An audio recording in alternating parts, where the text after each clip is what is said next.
The sad and scary thing is personal finance. And I think the unfortunate aspect of it is the mindset is you're going to be making so much money, it won't even matter.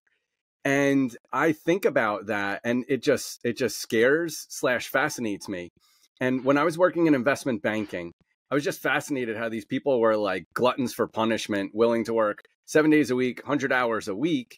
So I was curious and I started asking them, people that I respected that went to these Ivy League schools, got these MBAs, and I would say, why are you doing this? You're like super smart. Why don't you start your own business? Why don't you do something else?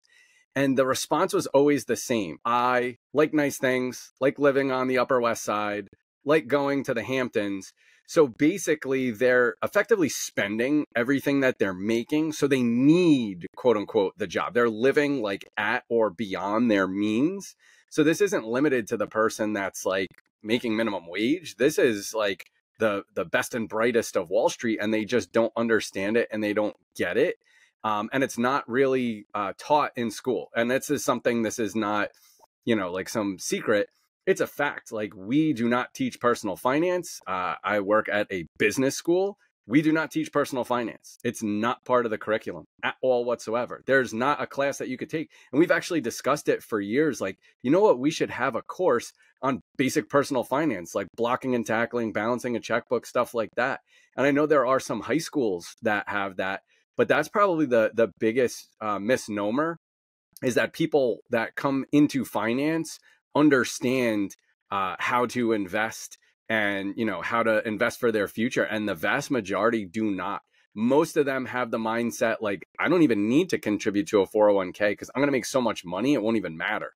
And that to me is very scary, because I kind of look at the 401k and the IRA, like I mentioned earlier, more or less an insurance policy. It's kind of like, hey, everything else doesn't work out, you still have that to fall back on. But if you're really smart about managing your money, I mean, I wish investment, the infinite banking concepts were taught. That would be phenomenal for people to learn, because it doesn't matter what your age is. It doesn't matter what your income strata is. And it's something that you can utilize powerfully. And, one of the challenges is, it's fact, over a 10-year time frame, 98% of professional money managers underperform the market. So this is why the recommendation is always, dollar cost average into the S&P 500. And I think there's a part of that definitely makes sense. But I think what you are getting at with like super wealthy people, what's interesting is there have been many studies that have been done over the years, and people who don't have money take outsized risks.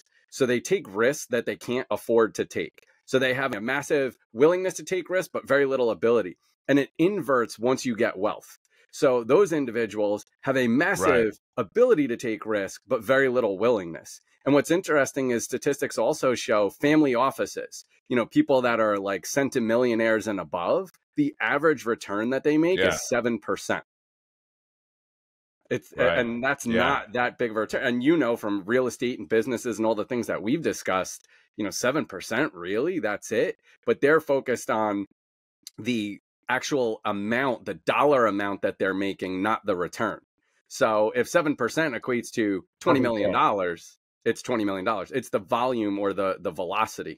Yeah. So you just said two words that I like, is in the way that I describe what you said, is it's exactly what you said: volume and velocity. Right. And so Huge. Talk about velocity, because I don't, sometimes we talk about that with infinite banking, but I want you to talk about it just from just kind of a more from a, not a generic standpoint. What am I trying to say? Like just a financial term standpoint. Sure, absolutely. Because people think, when you think of velocity, people think of like the scientific term, and that's not what we're talking about. Right. So when you think about it, right, there's certain investments where you invest, like a venture capital investment, like Shark Tank. They're making an investment and it's either going to work out really, really well or not going to work out at all. So that's like very little velocity. Velocity, we're talking similarly to like physics, speed. So you would rather have something that we're spitting off consistent cash flow, even if it was less cash flow, but you're getting that money back quickly to deploy it. So if you just think about it, if you were getting monthly cash flow versus annual cash flow, even if it was the same amount of money, monthly would be preferred because you have that money back to deploy again. And to your point with the infinite banking concept, that's something that is a phenomenal piece of it. So you're getting your money faster and you're putting it back into the bank, and then you try to redeploy it as quickly as possible. So it's really that speed aspect of it, rather than throw money in a nest egg and then one day you open up your portfolio and you just hope it's much, much larger than when you started,